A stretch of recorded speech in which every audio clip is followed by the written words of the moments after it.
As most of you probably know, Unity co-founders Charles and Myrtle Fillmore studied lots of different spiritual paths.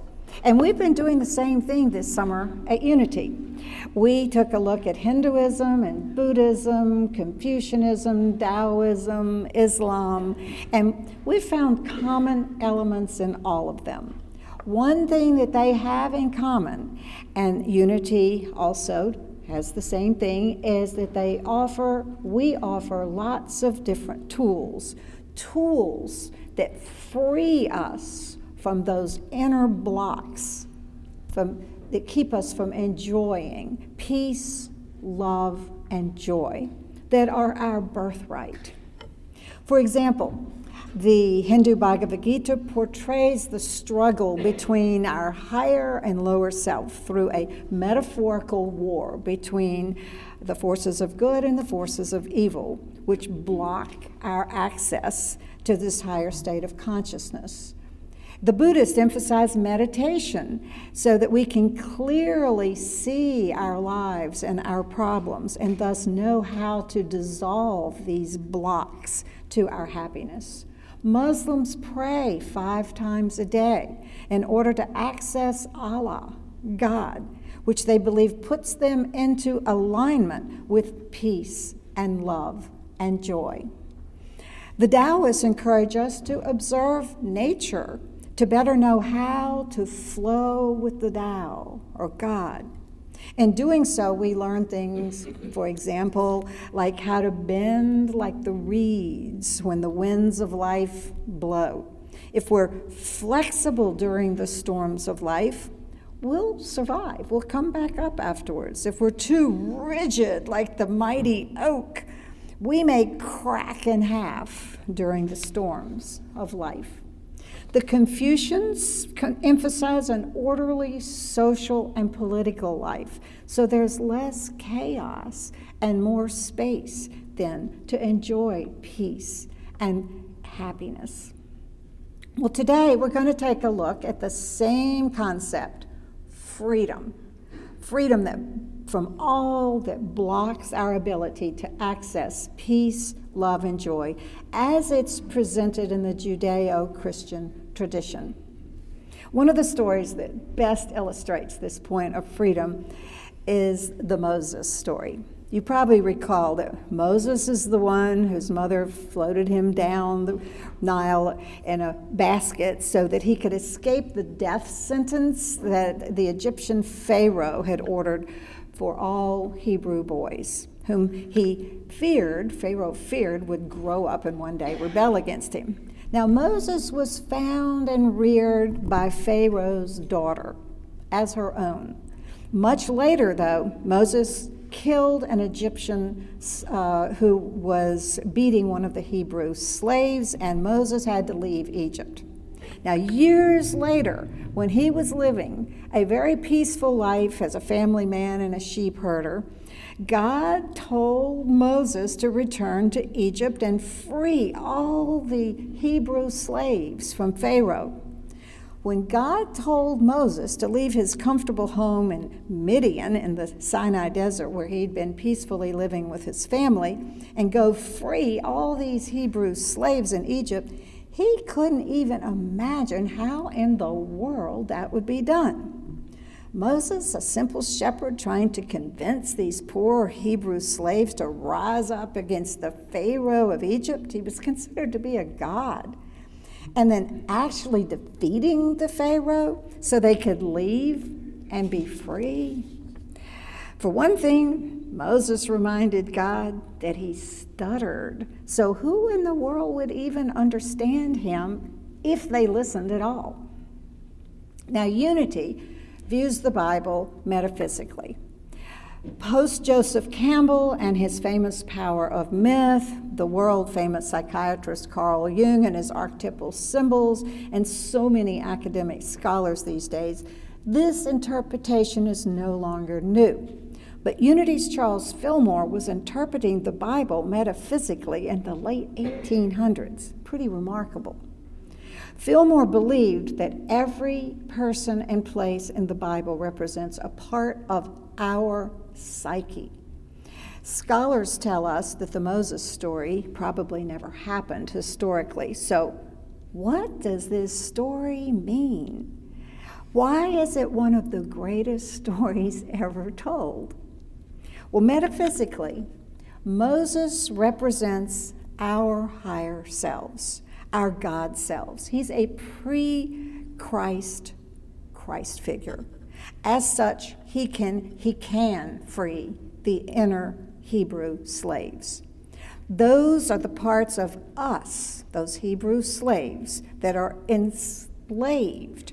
It's the part of us that blocks our ability to live in a higher state of consciousness and thus be able to access love, peace, and joy, called the Promised Land in the Genesis story. The slaves whom Moses frees represent things in us like negativity, fear, anger, ego, that we free from their long-held captivity within us. As we aren't capable of unconditional love and peace and joy. We're just not capable of it. If things are going right out there, yes, maybe. But the first time something goes wrong and we're triggered and all these things in us come out and we're miserable, we suffer. So Pharaoh represents our ego, that part of us which enslaves us and won't let go of the lower parts of us, which is what cause our suffering. Our inner Pharaoh doesn't want us to be one with others. And God, our ego likes to feel apart, maybe better than others. Egos blind us from truth. Egos don't want to struggle against the status quo of the eons of old ways of thinking, which lull us into the sleep state where we accept hatred, negativity, and non-forgiveness, for example. In civilized society, this negativity manifests in the form of passive aggression, attacking others in socially acceptable ways, intellectual or political jabs, for example, backstabbing, gossiping. These are socially acceptable ways of killing. Our Pharaoh feels insecure and fearful of dying to old ways and giving up its defenses, even old habits of hate, revenge, and anger. Our egos don't want to die. We'd rather suffer with our old, familiar neuroses than be born again and have to start all over. It's humbling to start all over. And egos aren't humble. They are always trying to one-up everybody else, maybe intellectually, maybe physically, usually in some socially acceptable way that hides it from us and others. Why would we want to leave our illusions of feeling superior for a state of consciousness where we're all equal and we haven't experienced it and we don't know if that's going to actually be better? That was Moses' problem. Convincing the Hebrews to leave this lower state and go to this promised land, heaven on earth, enlightenment. Now, Egypt metaphysically represents materialism. The Hebrews hung on to that state of consciousness, materialism, believing the physical world was all there was, instead of risking change. That's our inner dilemma. Our Moses self doesn't really want to tackle our ego, our Pharaoh. We're comfortable with our inferior but unfamiliar state. We'd rather live in our lower self, even if it means suffering. For example, the ego doesn't want to admit that it's not other people out there, it's not the outer world that are the problem. It's easier to project our hatred onto other races, other political parties, other people who don't do what we want. Now, in the story, Moses struggles with God's orders, and we too struggle with our higher selves. But God kept on prodding Moses. Like Arjuna in the Hindu Bhagavad Gita, which we talked about a few weeks ago, Moses did not want to go to battle. Humans don't like change, even if it's for the better.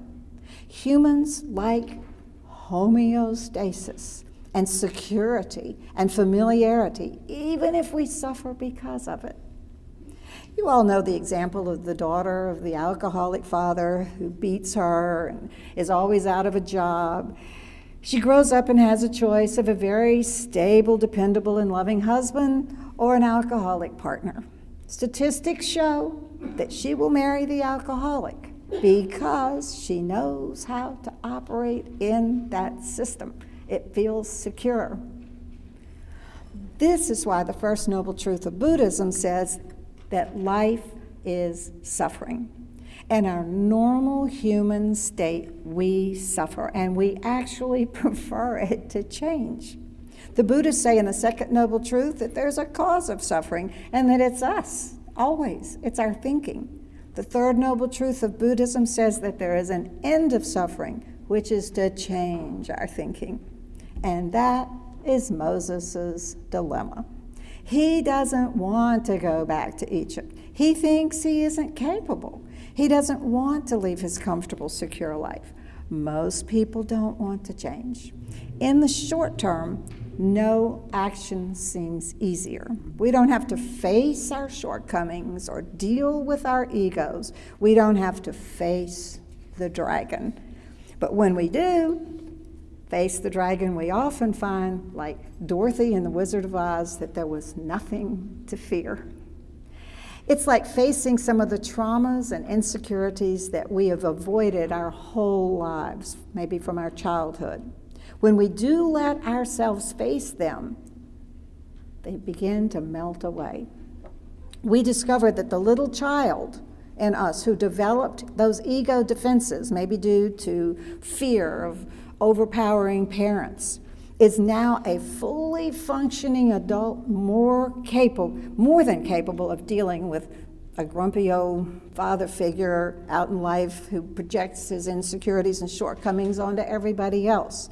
This was a problem when we were a little child, maybe, but we're not defenseless anymore, and we don't have to keep feeling negative about all those kinds of people that remind us of that.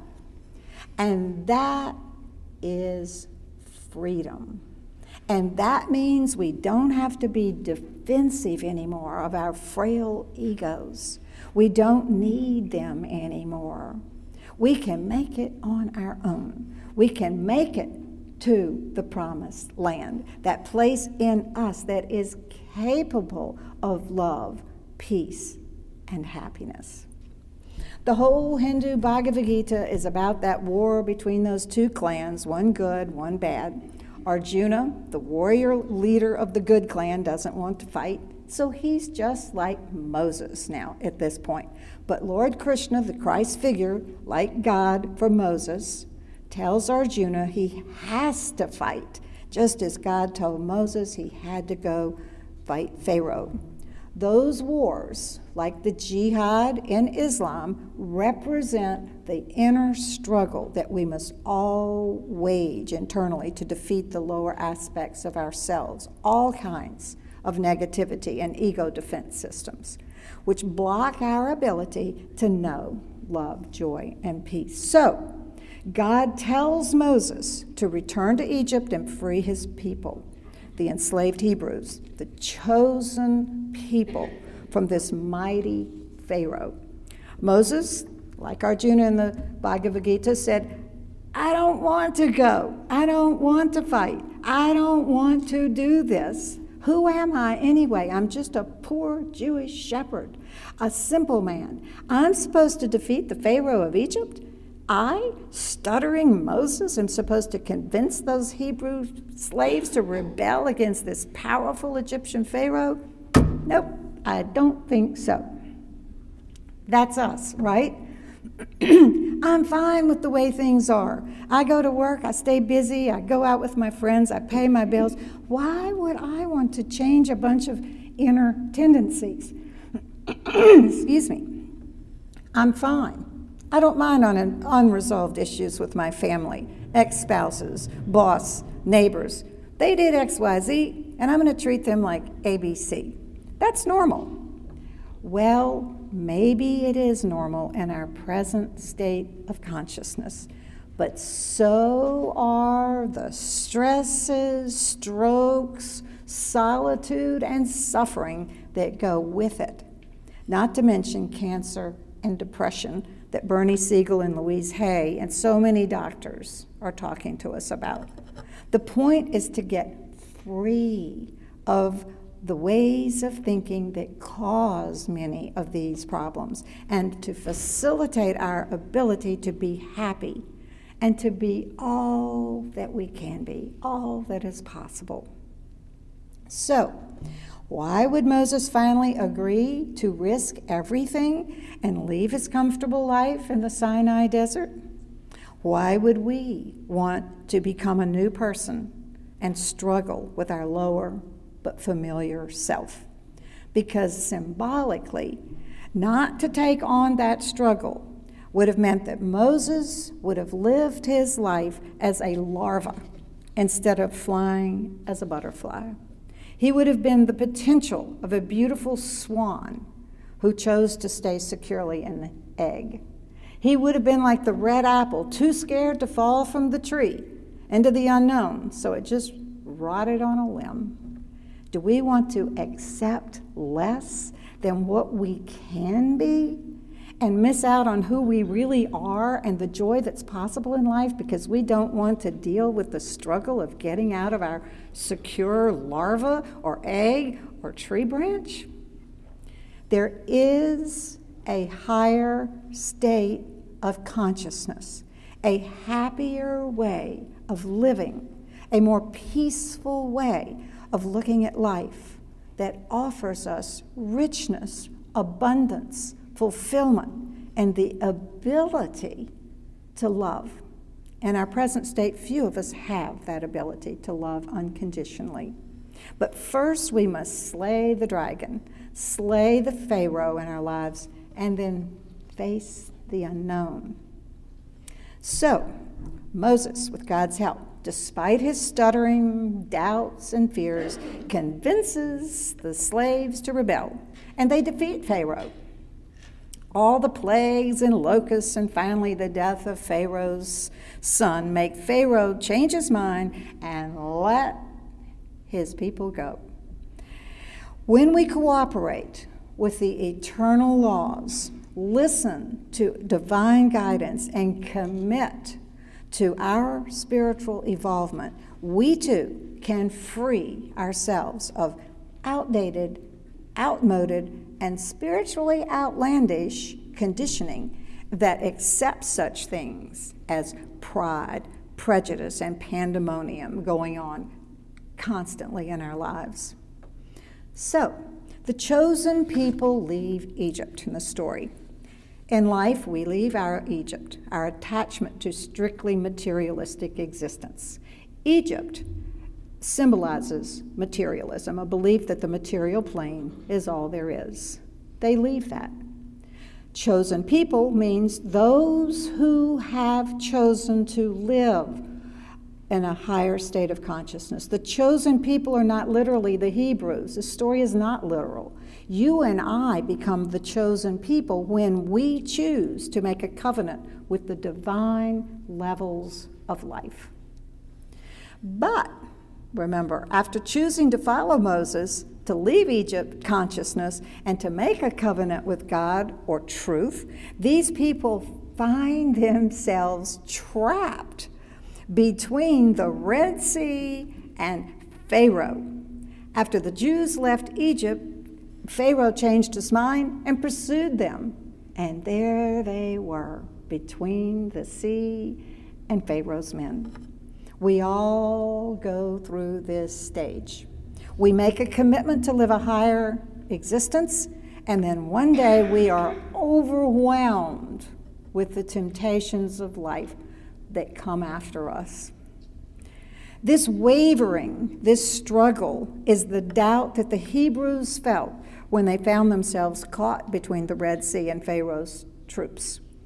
Moses' people then turned against Moses. They were scared.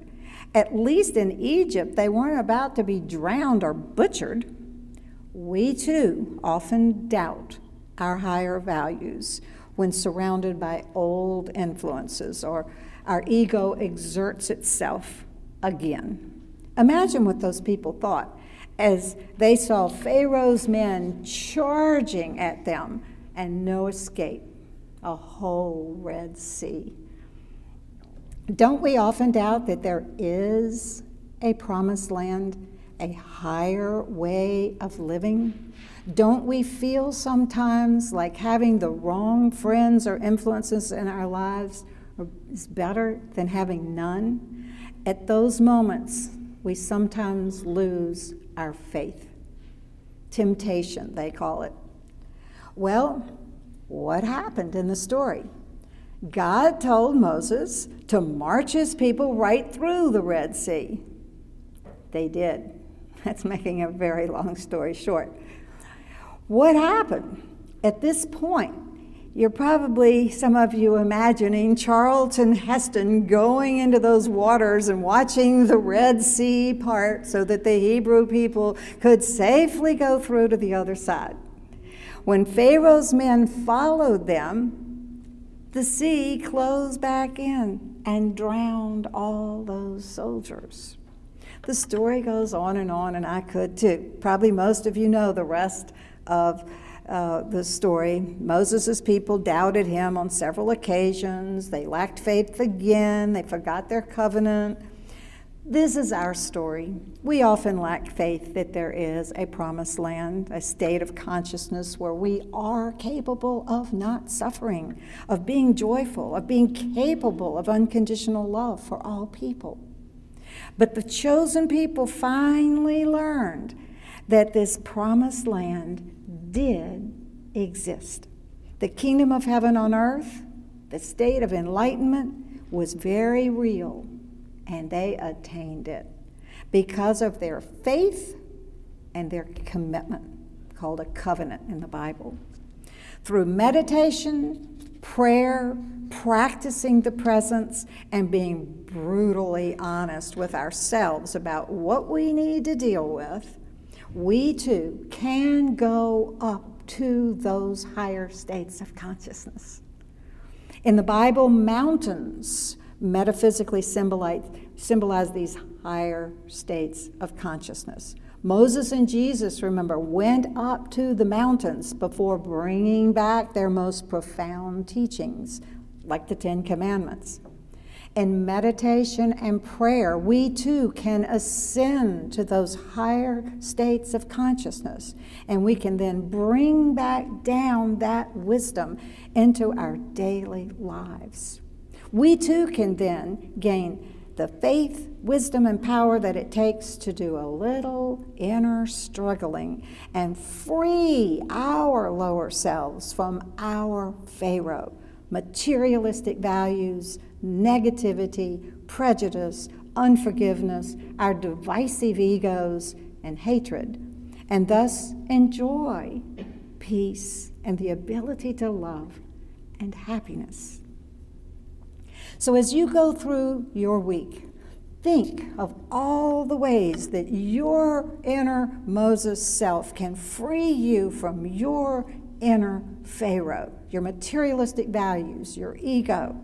Think about how your higher self, your Moses, can help you get rid of some of the negative thoughts and lower ways of viewing life that enslave you.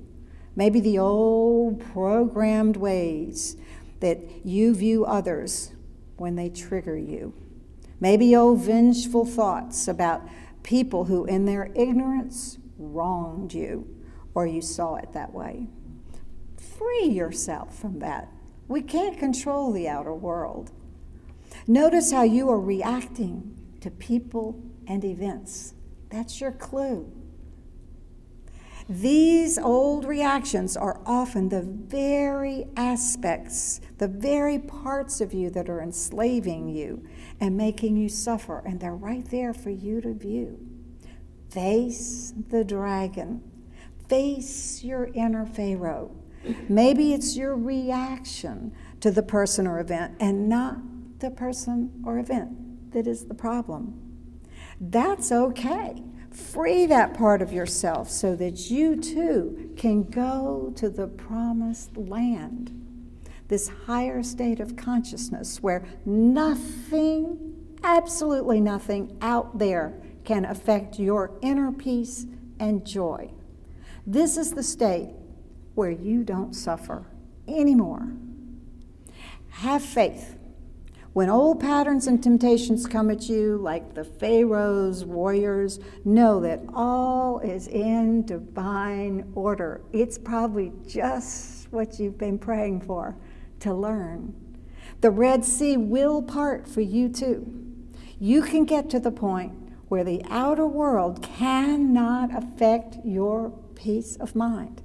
Omniscience, omnipotence, and omnipresence are yours. Make that covenant with your higher self, the divine, and the Red Seas of life will part for you too, and you will make it to the promised land of love, peace, and happiness. All true spiritual paths and all true spiritual masters have said this, and you can validate it for yourself.